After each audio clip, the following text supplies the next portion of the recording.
Atkinson. Present. Jeanette. Weber. Present.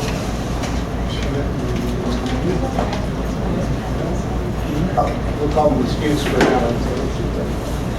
All right, then this public hearing is called according to section 1262.13 of the codified ordinances of the city of Maple Heights. If you are an applicant, please remain present until you are called during the regular meeting, which begins after the public hearing, to explain your application. The public hearing is to permit the public to speak in opposition or in favor of the applicant's case. Thank you.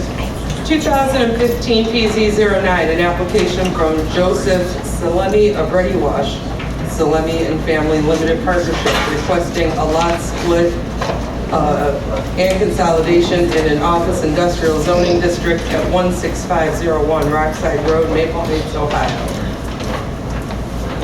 Are there any opponents to case 2015 PZ09? Any opponents to case 2015 PZ09?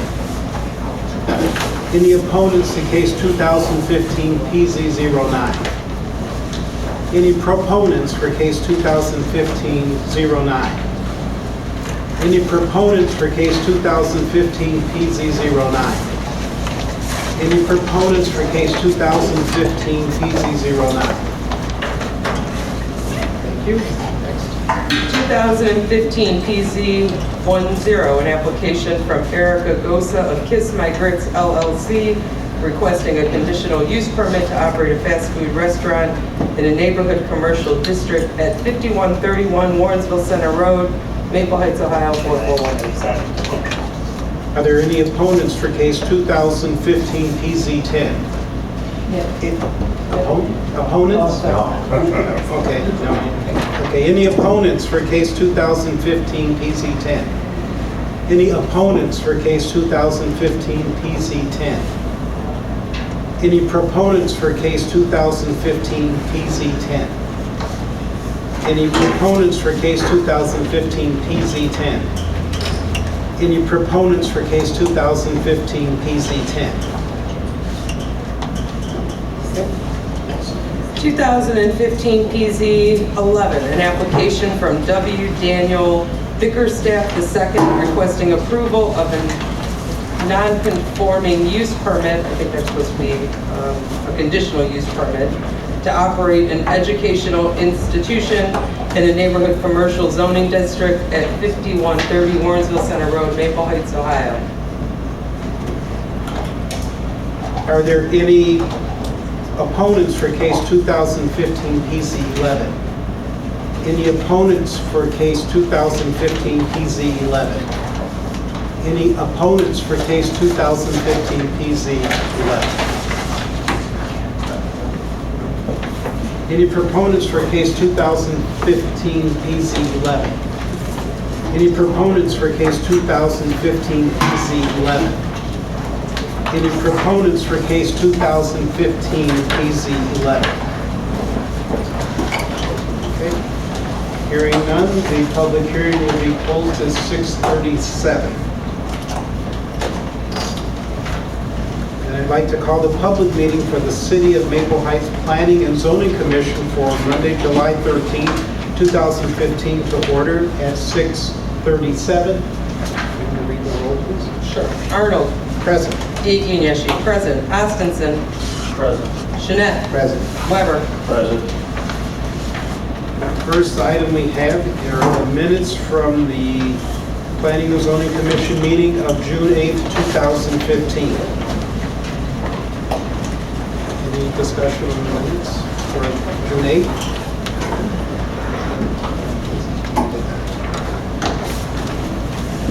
There is one correction to the minutes. We did not have the public hearing that day. We did not have a public hearing that evening, so that is one correction to the minutes. Aside from the correction, any other discussion?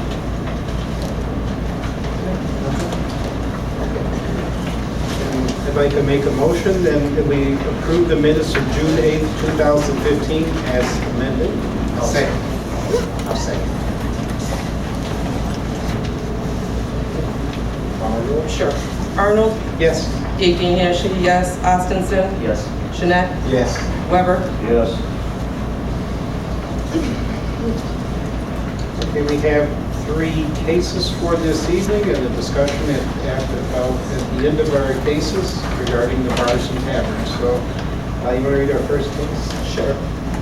Case number 2015-09, an application of planning and zoning for property located at 16501 Rockside Road. Joseph Salemi of Family Limited Partnership, a recommendation by planning and zoning for approval of a lot split and consolidation in an industrial office district, Maple Heights Charter, or I believe that's the incorrect section, to be honest. It's well, chapter 1286. That's just the district section.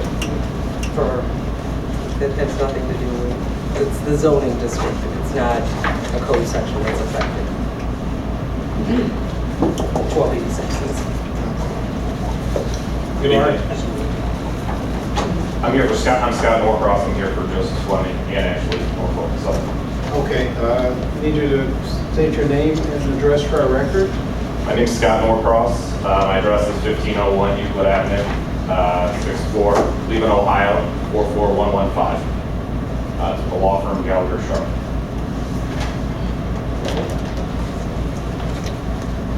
You want to tell us about what you're planning to do at the site? We're looking to consolidate the Mr. Salemi's parcel into a parcel already owned by the railroad. It's the corner parcel that's frankly being used by the railroad as it is right now. He's agreed to sell Norfolk Southern the small corner back portion into the larger portion of Norfolk Southern. It's in the middle of the 2 piece property. It's going to really affect no one other than Mr. Slimy and the railroad, and it's frankly, they've been using it to dump ballots on and using it as is, so it's really come out of unnecessary use. And he's actually, if you look at the drawing, he's fenced up. It was actually, oddly, he fenced it off so that it was a little bit, it was railroad property the entire time. But actually, through some litigation, we've found out it was his property, and the parties have come to an agreement whereby the railroad would purchase it. That's all we're looking to do. Okay. Mr. Chair? Yes. I just want to point out that this is actually just a lot split plat. They're not consolidating. However, we did check with the county. This is fine. The railroad owns probably about 30, 40 parcels up and down Broadway. And in order for them to consolidate this, they essentially have to go through and do every one of those. I mean, literally costs them tens of thousands of dollars, and it's just a simple split. And we have no issue with that, and the county doesn't have an issue with it also. Thank you. Is there a parcel number we should be referring to? They will assign it a new parcel number when it's Is there split. one that the So county's given you at right. this point? And then what they'll do when they transfer it, when they split it, they'll assign it a parcel number, and at that point they'll be able to transfer it to the railroad. Okay, just if I needed to put it down in here, I'd rather it be on the documents if you had something. You can refer to it as a portion of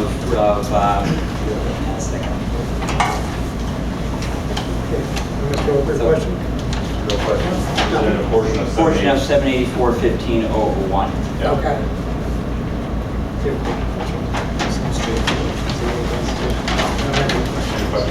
I have none. No questions? Okay. Which parcel number?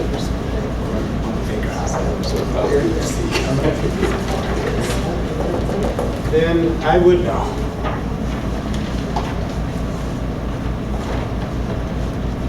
I'd like to make a motion for recommendation by the Planning and Zoning Commission for the approval of a lot split in Office Industrial Zoning District under Maple Heights Charter, Article 16, Section 3, Chapter 1286, a portion of parcel number 784-15-001.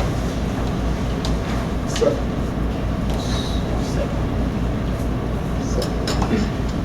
Arnold?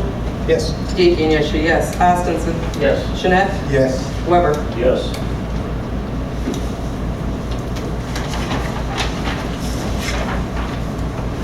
We have some things for you to. We need you to You sign. have to sign the paper. I believe council will have to approve this at the next council meeting, which is scheduled for not until August 5th.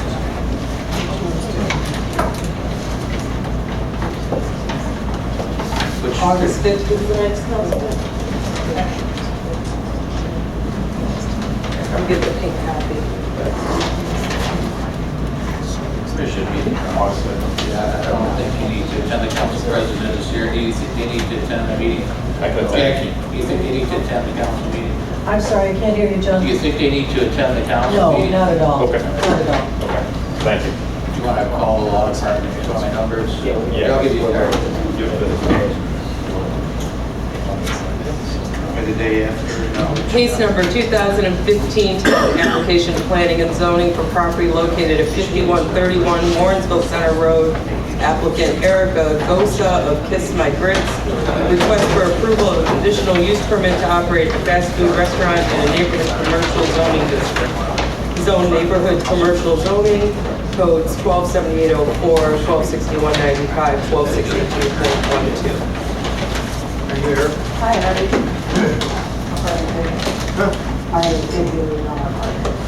Okay, okay, can both of you speak up because our mics aren't, they're not working. Oh, yeah? So speak loud enough, give your name and address, please. Erica Dosa, the home address or business address? Home. 5371 Holly Road, Bedford Heights, Ohio, 14146. Tiffany Weaver. It's not working. Speak loud, yeah. Tiffany Weaver, 1367 Francis Court, South Woodville, Ohio, 44121. You want to tell us a little bit about your property? Sure, pretty much it's a takeout type of restaurant. We have the menus here. We have the menus here if you want to.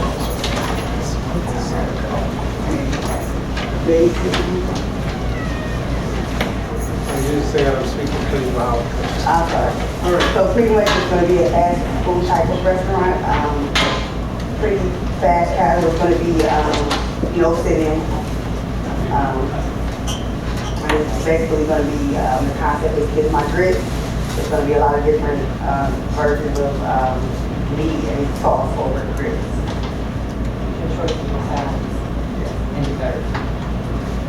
So there's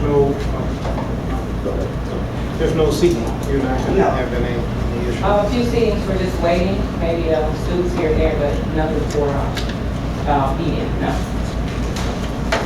What are your intended hours of operation? We're looking like 10 to 8, 11 to 8, something in that range. 10 in the morning, 11 in the morning, Yes, till like ma'am. 8 evening?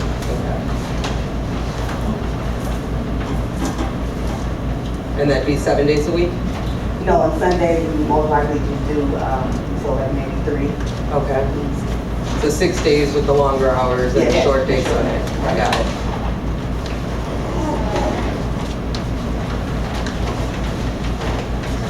Okay. We'll ask you if anyone has a comment. No alcohol, no beer. No, sir. You guys can do maybe or something. You do 10 to 8 on the weekends as well? Oh, no, on Saturday, we make it a little later, but we haven't really, discussed it. Saturday, Sunday, Sunday? On Astor's, Kiss My It was Grits? closed on, Middle Diner. I knew.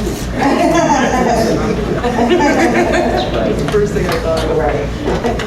Is there, what's your parking plan? I drove by there and it's, in the front, there's no, how do you propose people get in and out of here to come and pick something up? Because you can't come back out onto Warrensville Center, it doesn't look like, because it's like Right. a curve. So what's your parking plan?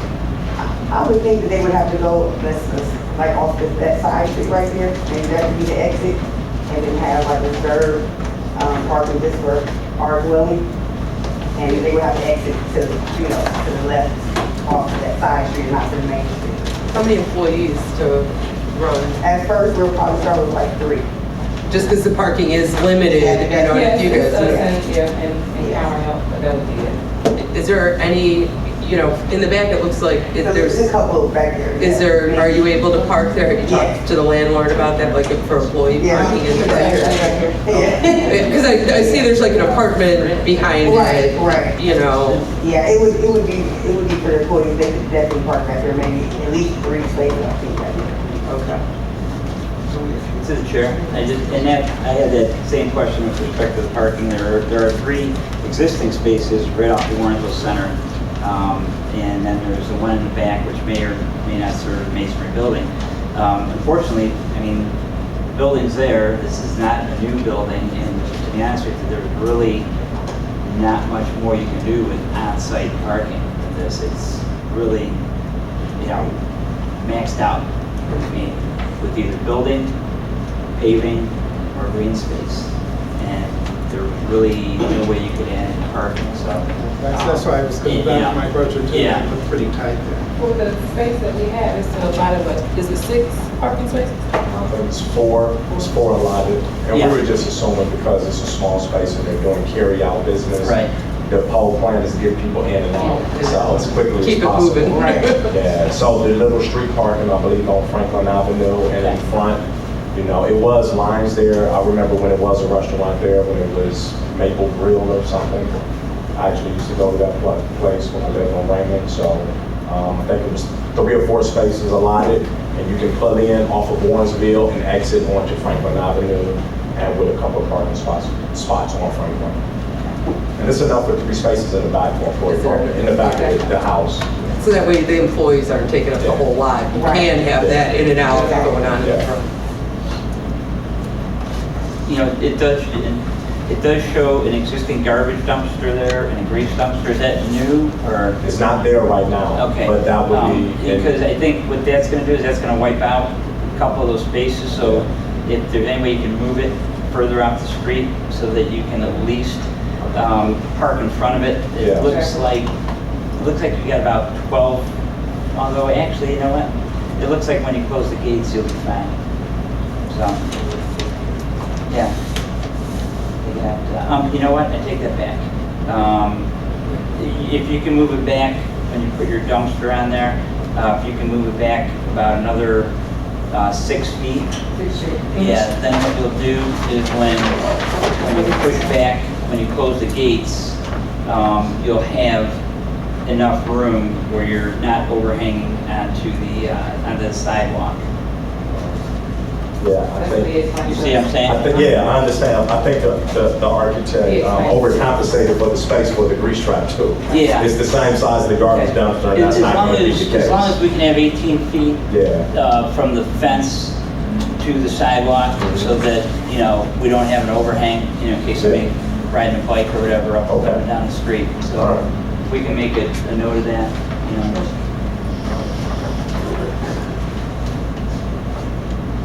How do you want me, the grease from the- pit needs to be back?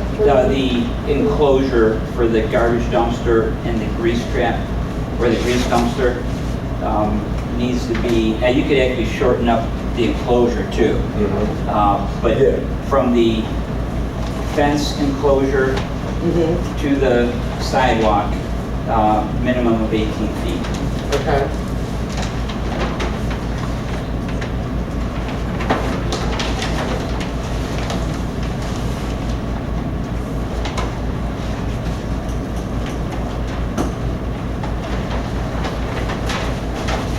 Seems like you got a business here, these restaurants that you put together here.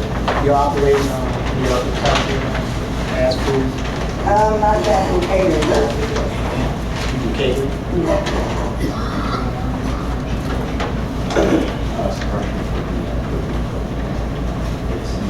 Have you had any, has the fire department been by, or you just, have you had any inspections yet? We're discussing on the side here the need for fire suppression system over your grease appliances, or burn your range.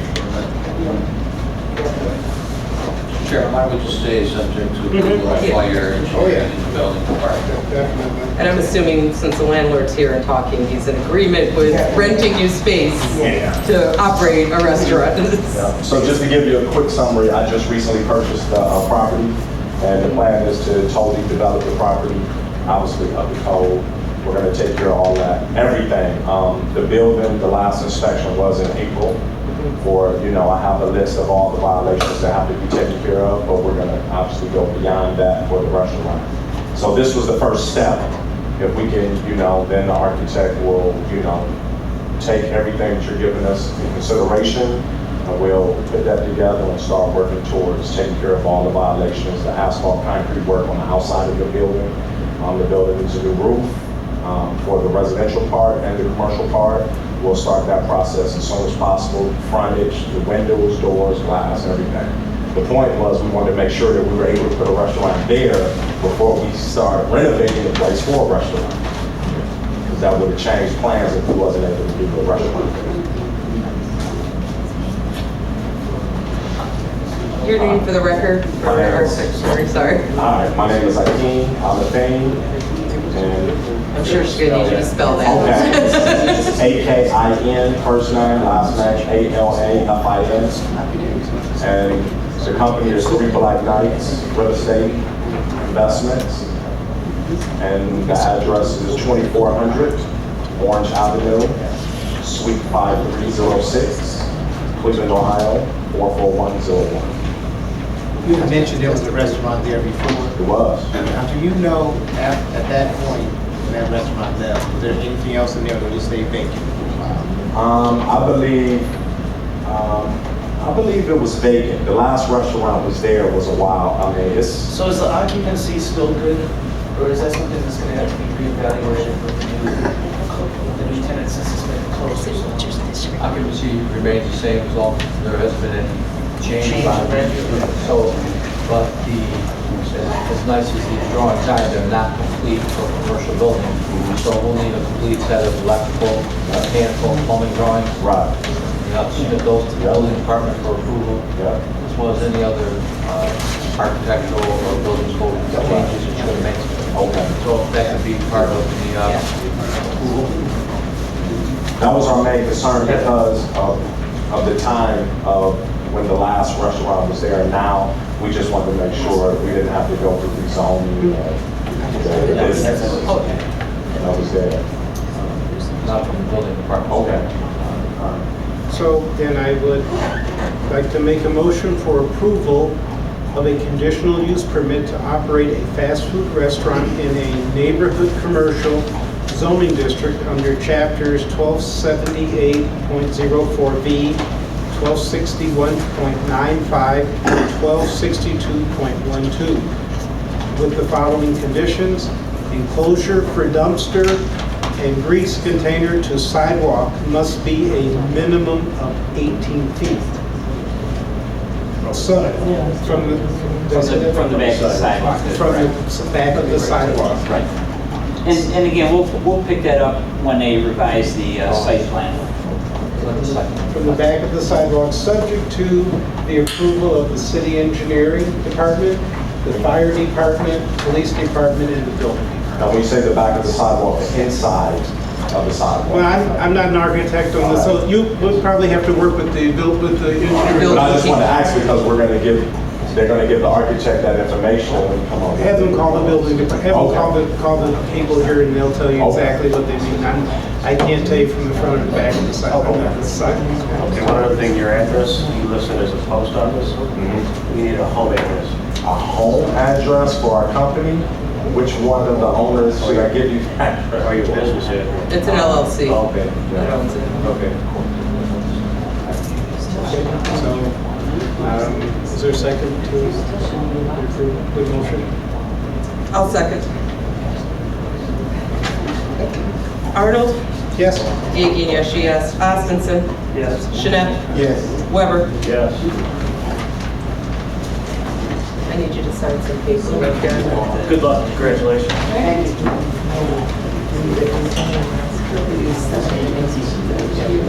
My suggestion would be the first stop would be to call the building department and use the fire engineering department.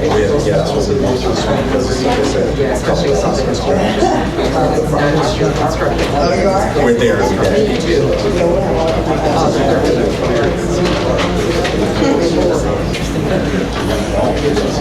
Mr. Red, do you have a card? Yes, I do. He'll give you a card, you need to call him. Yeah, we talked about that.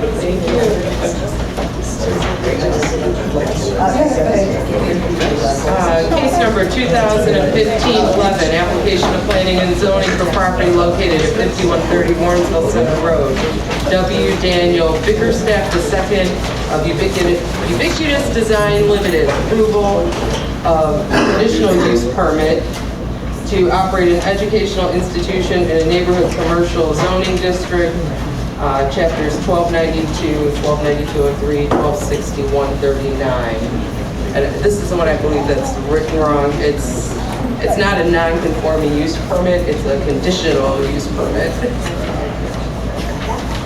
And the correct section numbers, I believe, are 127804.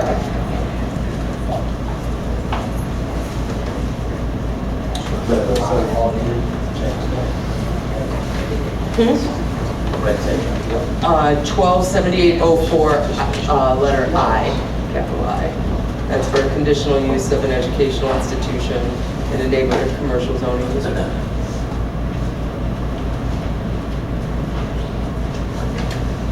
Okay. Okay, give us your name and address, and you can tell us what your background.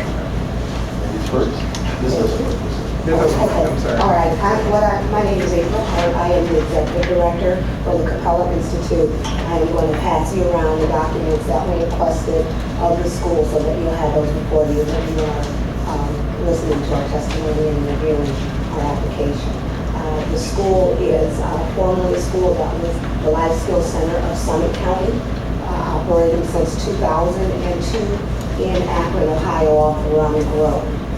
That area is basically has dried up in terms of bus transportation, and the commercial area for students has all closed down over the last 3 to 5 years. And so the board of directors, which are also here behind me, as well as the board president, 3 of them sitting in the back row, we made a decision to move into the Maple Heights School District based on the area and when you're looking traditional for dropout recovery students, looking for places where there are businesses for them to work and for them to have partnerships with the community.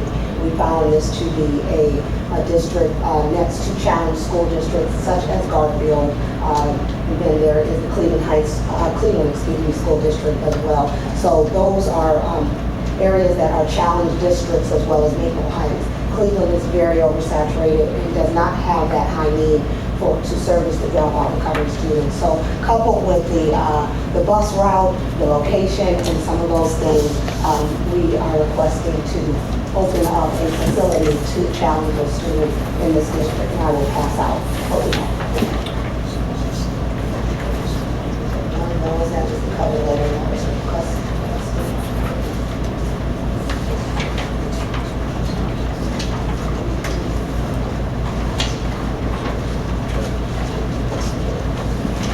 Going around is the cover letter that was requested. The second thing that is going around is your synopsis of the business plan,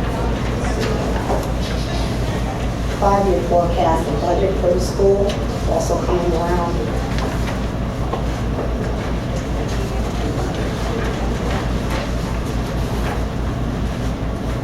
The relevant pages of the school handbook relating to operations at the bar that is next to the school.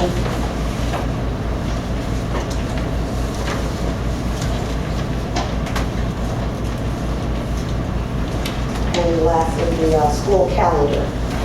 One of the other things that I have here, I did not want to inundate you with a lot of paperwork, is the state's, I have a master set of documents that I'll read with you. So while you got an excerpt of the handbook, the actual entire handbook will be left here, as well as the, what I did not print out because of all the pages, is the state operating license and charter of the site. by the state. I'm Dan Brinkerstaff, Principal Architect of Ubiquitous Design. Our offices are in Shaker Heights at 3443 Lee Road. And I'm here to give you an overview of the architectural components of the project. Stand before you with the building, a 10,000 square foot building, which was formerly an internet cafe. Obviously, you have to remember that. But you can see here along one goes to the road. We have substantial parking around the building along the front and both sides, totaling 32 spaces. The primary scope of work is exclusively for the interior alteration. There will be no exterior work, possibly signage that's under a different cover. So we may end up coming back for that, or another company will present that signage component of the project. Previously, the Internet Cafe utilized 42-inch high partitions where they had electrical and data outlets on either side. And our strategy was to minimize construction costs, maintain those structures, and simply add on to them, incorporating 8-foot tall walls, partitions, creating classroom spaces. So that was the existing conditions.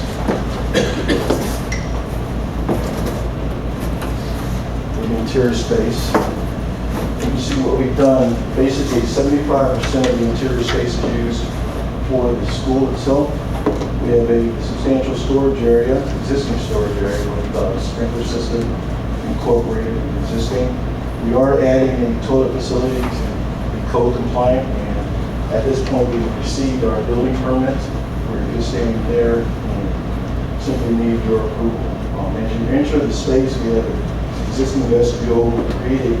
Again, all the walls extend only to 8 feet above the finished floor to not preclude the existing campus system from operating properly. We have a substantial new study lounge area for the students. If they're not actually working within the classroom, you can actually experience a more recreational setting in the lounge. Reception desks and security combined with a small waiting area. We have 4 classrooms, as you can see. One larger classroom that contains 23 students, and the smallest classroom has 20 students. There's an existing break room area with a counter, an island in the center, which are being maintained, and spaces that are indicated here, we're going to utilize as the administrator's office and / office resource center. We actually are erecting the walls again 8 foot tall for the administrative staff work area. There'll be tables, desks, workstations purchased and installed in those spaces. Again, as I mentioned, there were previously existing toilet room facilities. There's an 88 bathroom. We're simply adding another one given the number of students that we're seeking to have, which are 100 students and 10 staff members. So it's a pretty straightforward approach to the interior alteration. I think it's going to be a very valuable asset to the community and one that will be very beneficial for the students in this neighborhood and beyond. And if you have any other questions architecturally, Mr. Brinkerstaff. yes, sir. The grade classification is 9 through 12. So, but the age is 14 and 22. So it's sort of a crossover in the age. 9 through 12 would classify you as an educational, but beyond grade 12, you're considered a business by the building code. So, is this strictly 9 through 12 for a GED equivalent and the like, or are you going beyond the high school level education? Thank you. Yes, we go beyond. Dropout recovery models in the state of Ohio are designed to educate students who have in fact dropped out so that they can still earn a diploma. It is not a GED. It is an actual high school diploma up to the ages of 22. But it is a high school diploma, It is a nothing high beyond school that. diploma, nothing beyond. There's the break in the building code. In that regard, as long as you're high school, you're still considered the education. Beyond high school, it's considered a business. I want to be clear that you're strictly speaking of a high school diploma. Yes, yes, that's the charter, and that's the state Ohio Revised Code 3314. It is licensed for high school use as a charter only. So that just, and actually, just as a tidbit of information, they've changed the law, and you can really go up to the ages of 25 now and come back and get a high school diploma. However, we've limited that to the age of 22. I'm sorry. I'm sorry about that. It seems similar to Bridgegate, Magic Johnson School, Charter School. I believe they do the same thing. They come to 22. And you see the license center. But there's a number of them that they go beyond the age of 18. Right. And that's what really the classification under the building code stops at grade 12 for an education. Beyond that is a business, so there's different nuances in the code. That's why I wanted to make sure that this was strictly high school. As I know several, I believe Promise Academy is another school. I believe it still exists downtown Cleveland that go beyond the age of 18. And I've worked with students. And they're nationally accredited as a high school, which you'll see on the front of that handbook. So it is accredited for a high school diploma. That number that you gave was 100 students and 10 staff members.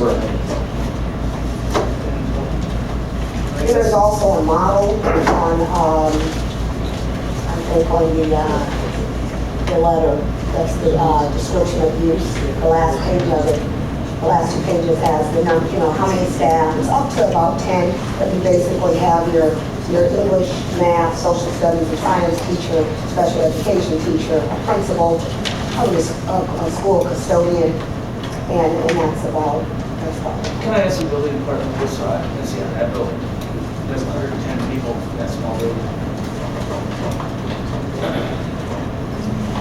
And you had spoke about doing minimal work out in the exterior part of the facility. Being a school and with kids, I don't think you're going to be able to get away with that because obviously I see a problem already being next to a bar. You need some kind of separation from the bar, a fence, something on the property that would regulate your kids from just going right over to the bar or having any kind of conflict with the people in the bar. That bar runs, it can run anywhere from 11 a.m. to 2:30 a.m. So that to me is a huge red flag. You're saying Potentially a 22-year-old student, a 14-year-old Right. student. Next, And now- he's now- going over next door to have a martini for right lunch. after school. And so that and, I mean, we'll just start with that. Okay, let's start with that. The student handbook that you see prohibits any student, regardless of age, of attending specifically the R bar. It starts out with a 10-day suspension. The second offense on a zero tolerance policy is an expulsion from the school. All of the schools that I have worked with as counsel for the board or executive director, my capacity, employ the city's use of their police as their security, as their off-duty security. So we always have that in the building during the 2 sessions. And just to make a little back note on the 110, this is divided into 2 sessions. So you get those 110, you get those students in the course of 2 sessions. I understand, it's still, I mean, But as it relates to just the things that we are putting in place, Sure. and certainly we are open to offense, but I also wanted just to note the other things are the fact that we are policing the area. The school session ends, the day ends there at 4 o'clock. I have personally been to the site 2-3 times a week. I have not seen the bar open at any time during the day. I don't know what their specified hours are or what they're doing over there. The last time I checked with the owner, they were under construction. So I have no idea what they do. well, there was just a shooting there, that's Yes. maybe why. So, once again, I'm really concerned about the interaction between the 2 facilities, being so close, sharing parking lots. You got shared parking. Yes. I mean, to me, that, like I said, without a fence, and now the fence then crushes your parking. It will put a damper on it completely, because separating those lots is, no turnaround, no none of that. So at the end of the day, the separation and then the parking then gets, affected by that? Well, the majority of our students catch the bus. You're talking about maybe 10 staff at the max actually using the parking. Sometimes you'll get, you do get a number of students that drive that can park on the other side of the building, but we just don't get a large population of students that drive that usually use the bus transportation. Again, we are open to the fence, and we do put the strict policy in place for the students that they are not to frequent within a mile. Yeah, I mean, I heard what you said, and policing it, I mean, that'd be, you know as well as I do, if kids want to do something, kids are going to go up and do it. That's just a fact.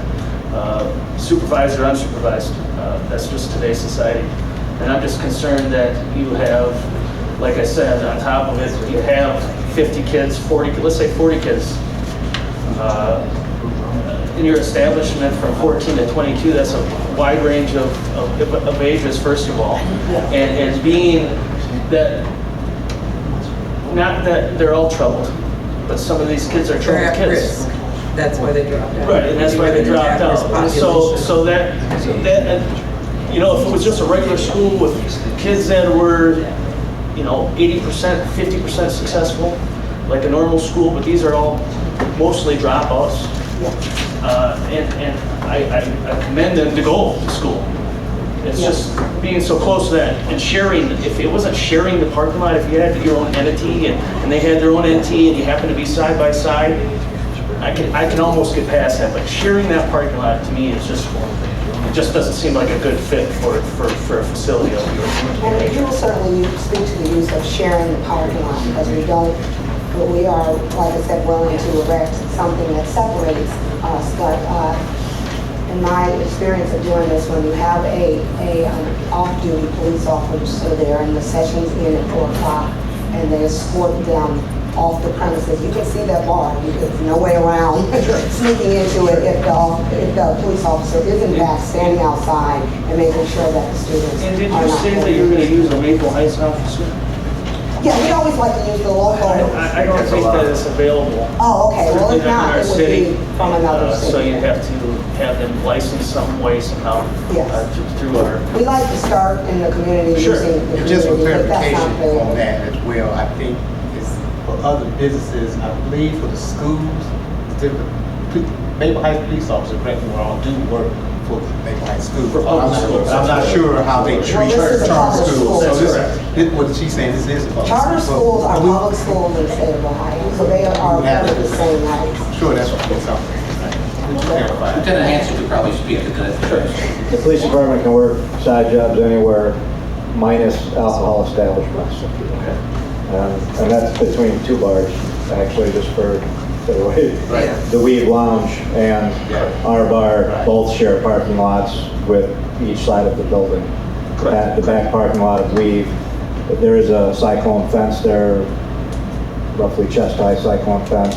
Between the Weave Lounge parking lot and that building, there is no fence between our bar parking lot. What was the hours of operation? I don't know if anybody asked you that. I was going to get to that. The hours of operation are from 7:30 in the morning to 11. And then there's a break. No, in the morning.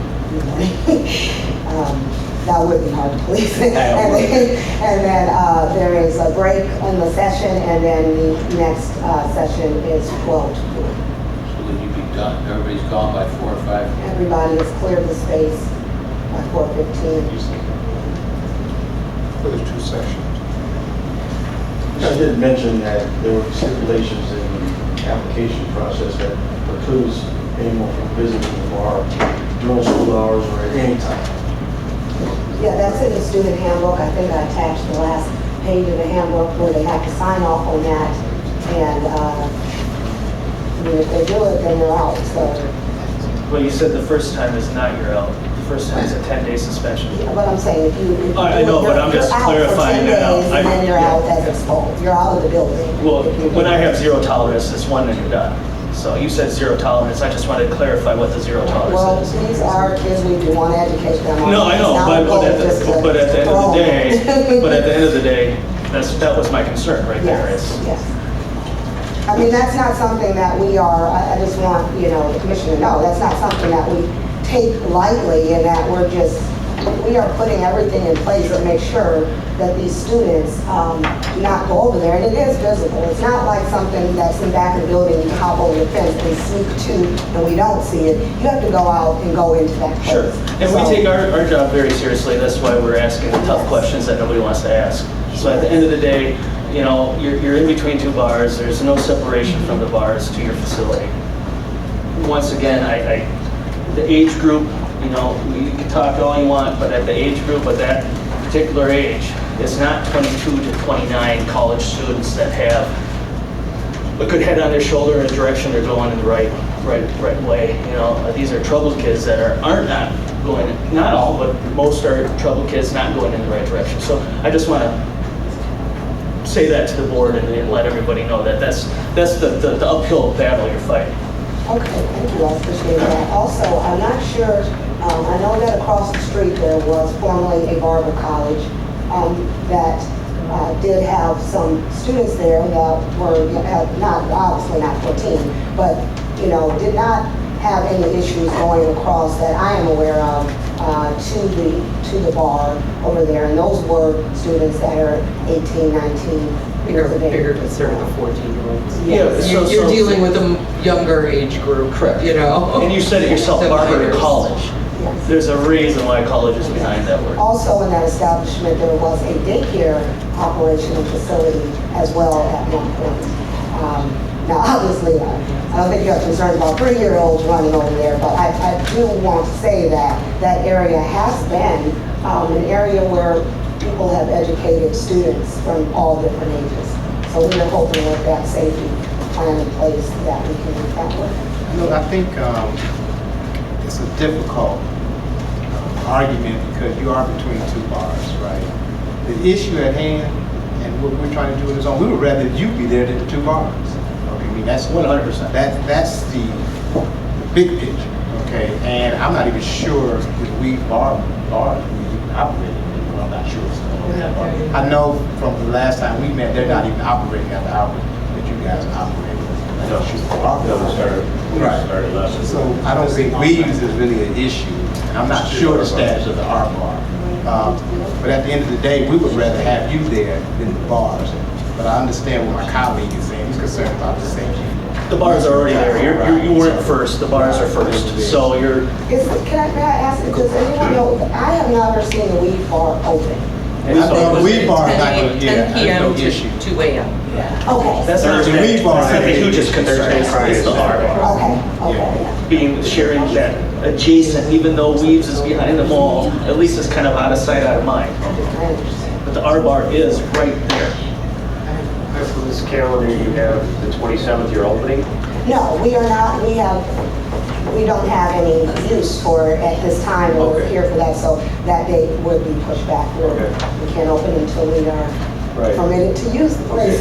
So are your other facilities still operating? No, it closed as of June 30th.